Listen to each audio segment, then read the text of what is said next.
a verdadeira e toda a história de Moçambique. 25 de setembro de 1964, muitos afirmam que, pelo primeiro tiro do Alberto Spandi, a luta de libertar Moçambique contra a opressão colonial portuguesa começou. Foi um dos períodos mais sangrentos do país. Até que em 25 de junho de 1975, Moçambique ganhou a sua independência pela Frelimo, o movimento que libertou Moçambique da opressão colonial portuguesa, com a ajuda de países socialistas comunistas. E isso, meus amigos, viria a desencadear uma série de problemas futuros. Isso iria mais tarde a dar início à pior luta que já aconteceu aqui em Moçambique, a luta mais sangrenta, a luta dos 16 anos, a guerra civil entre os dois maiores movimentos do país, a Frelimo e a Renamo. Meu amigo, isto aqui não é somente um vídeo simples, é tecnicamente um documentário. Por isso, eu te aconselho você a levar uma pipoca, chamar os teus amigos, a tua família, a se aconchegar e assistir a verdadeira e toda a história de Moçambique. Porque eu vou começar dos tempos passados, de milhões de anos até os dias atuais. Então, se você já gostou da proposta desse vídeo, deixa seu like e se inscreva no canal. Salve todos meus alegres, sejam bem-vindos a mais um vídeo. Eu sou José Alegre e este é José Diversão. Antes de mais nada e depois de menos tudo, vamos para o nosso conteúdo. Então vamos viajar para cerca de 3,5 milhões de anos. África, um continente em que habitava um primata que é parecido com o homem atual, mas que tinha muitas diferenças físicas e cognitivas. Esse animal, o Australopithecus. Os amigos do Charles Darwin e os defensores da teoria da evolução afirmam que este teria sido um dos primeiros homens a existir aqui na Terra. Esses animais, os Australopithecus, dispersaram-se pelo continente todo e pelo mundo lá fora, passando por uma incrível evolução física e cognitiva até chegar ao que nós conhecemos hoje, o homem atual. Então vamos sair dessa época, vamos viajar cerca de 10 mil anos atrás, concretamente na era do Paleolítico. Um primata muito mais evoluído já começava a andar em grupos e em bandos. Dessa forma surgiram os grupos chamados Khoikhoi e os grupos San. E esses dois grupos futuramente uniram-se, tornando o grupo Khoisan. Esse grupo Khoisan era um grupo de caçadores-recoletores. Não tinham nenhuma habitação fixa, eram nômadas. O trabalho era dividido por sexo e por idade. O trabalho mais pesado era feito por homens e o trabalho mais leve por mulheres, idosos e crianças. Viajando um pouco mais no tempo, vamos chegar no século 2 e 3. Quando um grupo que vivia na orla da grande floresta equatorial, que se denominavam Bantu, termo esse que significa pessoas, esse grupo saiu das suas terras porque o deserto de Saara cada vez mais se alargava e ficava cada vez mais difícil desenvolver agricultura naquela área. Eles se viram na necessidade de se deslocar do local. Eles saíram daquela região e desceram para a região da África Austral. Os povos Bantu eram um bocadinho mais evoluídos que os Khoisan. Quando os Bantu chegaram na África Austral, encontraram os Khoisan e ensinaram-nos muita coisa. Viajamos mais uns milhares de anos e chegamos no ano de 1250. Os Bantu chegaram na África Austral, começaram a criar algumas comunidades aldeãs. Dessas comunidades aldeãs formaram-se reinos e impérios. Os reinos e impérios surgiram através da luta entre as comunidades aldeãs pela ocupação de melhores terras para desenvolver a agricultura e a pecuária. Os vencedores dominavam as populações das comunidades dominadas ou vencidas e podiam transformá-los em escravos. Foi daí que surge a escravatura. Um desses reinos fazia casas a partir de pedras e faziam um grande amuralhado de pedras, construindo suas casas lá dentro. Essas pedras eram localmente chamadas de Mazimbabwe. É nesse contexto que surge o Estado do Grande Zimbábue, ou seja, o Estado de Casas de Pedra, literalmente. Localizava-se entre os rios Limpopo e o rio Zambeze. Por volta do ano 1450, este reino foi abandonado pela população devido às seguintes razões: contradições entre o clã Roswi e Torwa, declínio do comércio com a costa Índico, aumento da população numa região pouco fértil, e um homem chamado Nyatsimba Mutota liderou um grupo de pessoas que saíam do estado do Grande Zimbábue a caminho mais para a região do Dande. Esse homem se chamava Nyatsimba Mutota e se fixou em Dande, formando o Império de Ngwenya-Mutapa ou o Império de Mutapa. Esses reinos, todos os reinos, tinham uma forma de administrar muito parecida. A esta altura já existia o comércio com os árabes. Existiram muitos reinos na África, especificamente em Moçambique, e eu vou fazer algumas menções honrosas para o estado de Marave, o estado de Ajawa, o reino de Maniquei, entre os demais reinos e impérios que existiam nesta região. Esses reinos faziam muitas trocas comerciais com os árabes, e então chegamos neles. A chegada dos árabes. Volta do século IX, historiadores afirmam que os árabes teriam chegado neste território e faziam trocas comerciais. Em seus negócios, eles obtinham ouro, marfim e até escravos, e em troca eles davam produtos de adornos, miçangas, tecidos. E é daí que surge o pano preferido dos africanos, que é muito importante para a cultura dos africanos, a capulana. Com a chegada dos árabes, existiram muitos reinos afro-islâmicos. Vou falar de alguns. Temos o sultanato de Angoche, de Sankul, de Quitangonha e de Sangane. Numa ilha em que os árabes dominavam, surgiu um sheik muito conhecido por lá, um sheik chamado Sheikh Musa al-Bin Biki. Por causa dele, aquela ilha ficou chamada de Ilha de Musa al-Bin Biki e mais tarde seria chamada Ilha de Moçambique. E futuramente, com os futuros viajantes portugueses, aquela ilha seria chamada Ilha de Moçambique e todo o território que os portugueses futuramente dominariam iam chamar de Moçambique. Então chegamos neles, os portugueses. Ufa! Agora vamos falar sobre Portugal, aqui em Moçambique. Mas antes, se você está a gostar deste vídeo, considere deixar a sua inscrição, deixe o seu like e compartilhe este vídeo para mais pessoas conhecerem a história de Moçambique desde a antiguidade até aos dias de hoje. Se você já fez isso, podemos avançar. O ano era 1498, concretamente no dia 2 de março, quando a tripulação do Vasco da Gama, na tentativa de achar caminhos seguros de chegar até a Índia, acabou descobrindo uma pequena terra na África Austral.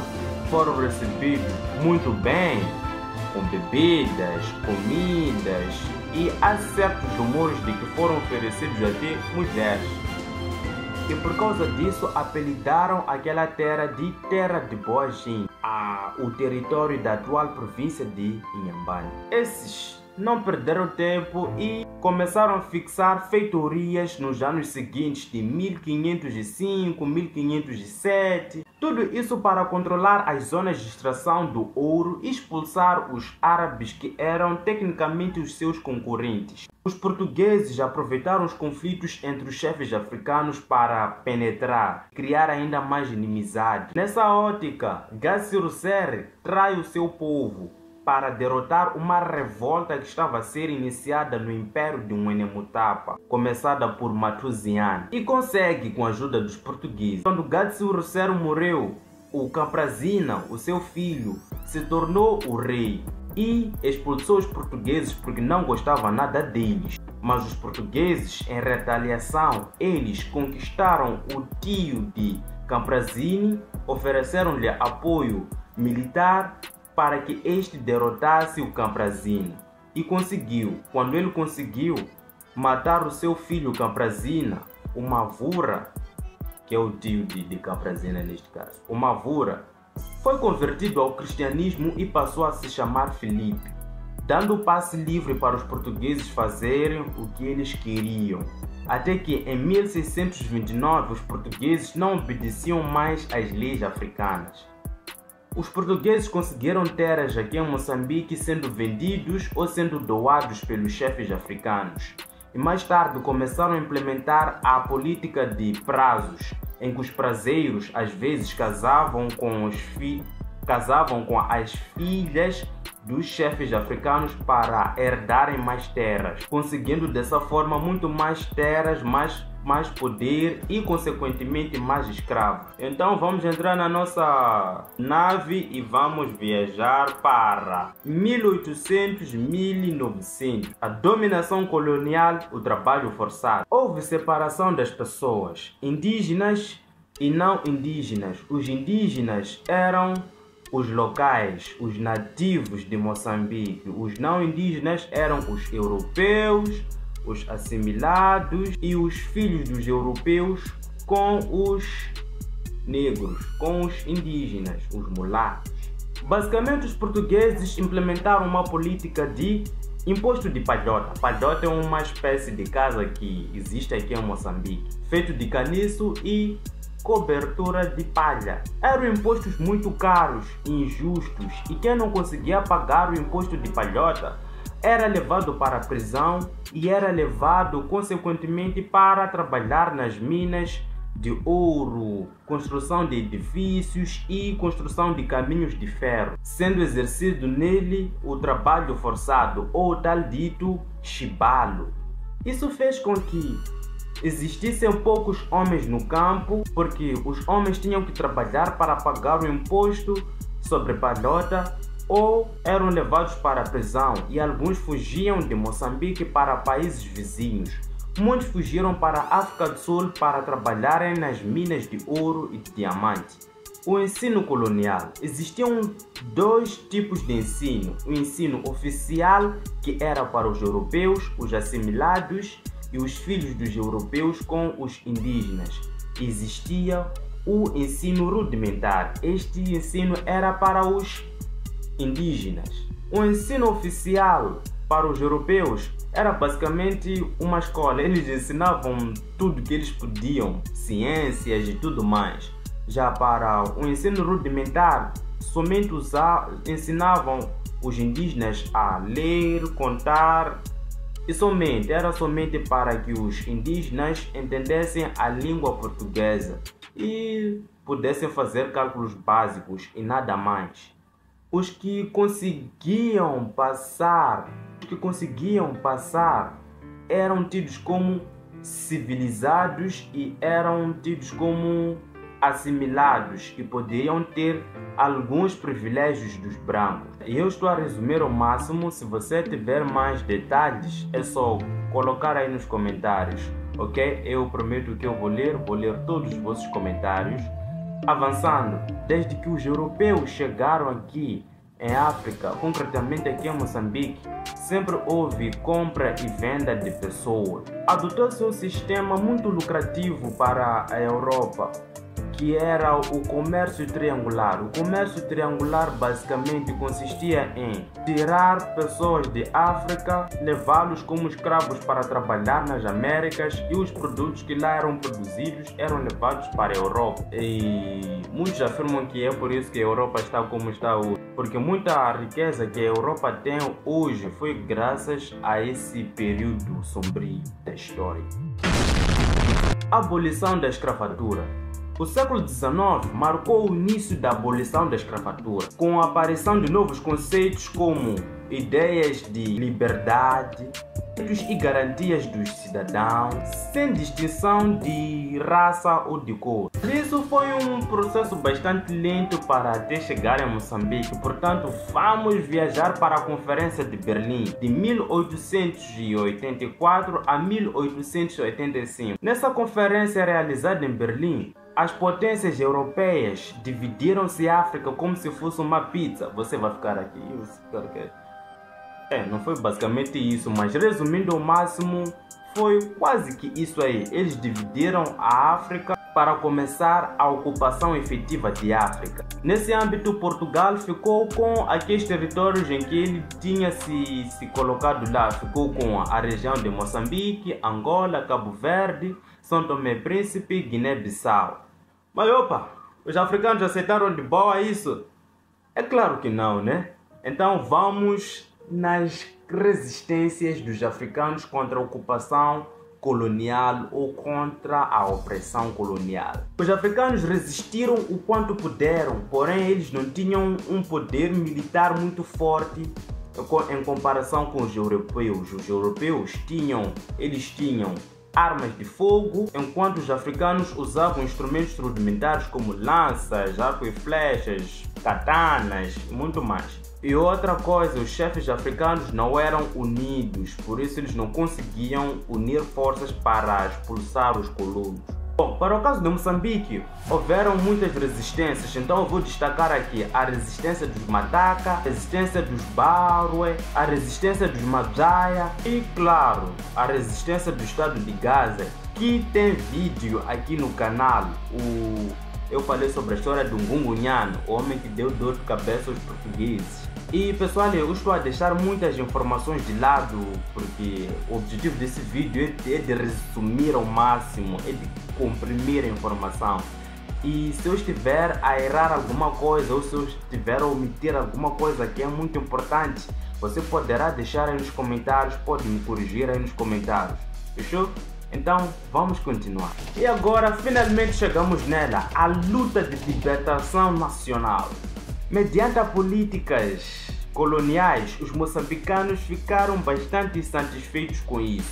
Por isso, no início dos anos 30, os moçambicanos assimilados, que, lembrando, esses tinham alguns privilégios dos brancos, começaram alguns movimentos nacionalistas criticando o colonialismo no país. Como instrumento, foram usadas a imprensa, as poesias e a greve. Destaca-se o Grêmio Africano realizado pelos irmãos Albazini e composta por assimilados e mulatos e alguns jornalistas que usaram o jornal Brado Africano para o tornar o principal instrumento de reivindicação dos seus direitos. Então chegamos na década de 1960, considerado o ano das independências dos países africanos. Bom, como os portugueses viram que os países africanos estavam cada vez mais a obter as suas independências, como forma de desencorajar os moçambicanos, os portugueses fizeram que eles aumentaram a sua opressão. E um fato histórico é que no dia 16 de junho, no distrito de Moeda, na província de Cabo Delgado, cerca de 500 manifestantes fizeram uma manifestação com o objetivo de reivindicar os seus direitos e foram recebidos a balas. Os portugueses eliminaram cerca de 500 manifestantes, cerca de 500 pessoas que estavam ali para reivindicar os seus direitos. E isso plantou ainda mais ira e raiva nos corações dos moçambicanos. E esse dia, 16 de junho, foi conhecido como o Dia do Massacre da Moeda. Com isso, muitos jovens começaram a criar certos grupos para fazer frente contra o colonialismo. Foram criados grupos diversos, mas os mais destacados foram 3: o NAM, o DENAM e MANU. Fundação da Frelimo, Frente de Libertação de Moçambique. Um senhor chamado Eduardo Shivambu Mondlane idealizou uma forma de expulsar o colono, que seria juntar forças. Portanto, os 3 movimentos que eu falei anteriormente juntaram-se formando uma única frente, a Frente de Libertação de Moçambique, Frelimo. A Frelimo foi inicialmente presidida pelo Eduardo Shivambu Mondlane. Na vice-presidência existia o Urias Simão. Isso foi no dia 25 de junho de 1962. A Frelimo recebeu diversas ajudas, destacando-se a Argélia, que disponibilizou treinamento para os guerrilheiros da Frelimo, a Tanzânia, que deu espaço para que a Frelimo montasse bases lá. Enquanto isso acontecia, a Organização da União Africana fazia pressão na comunidade internacional para que se pudessem libertar os países africanos. Início da luta de libertação nacional era concretamente no dia 25 de setembro de 1964, em Cabo Delgado. A luta de libertar Moçambique começou.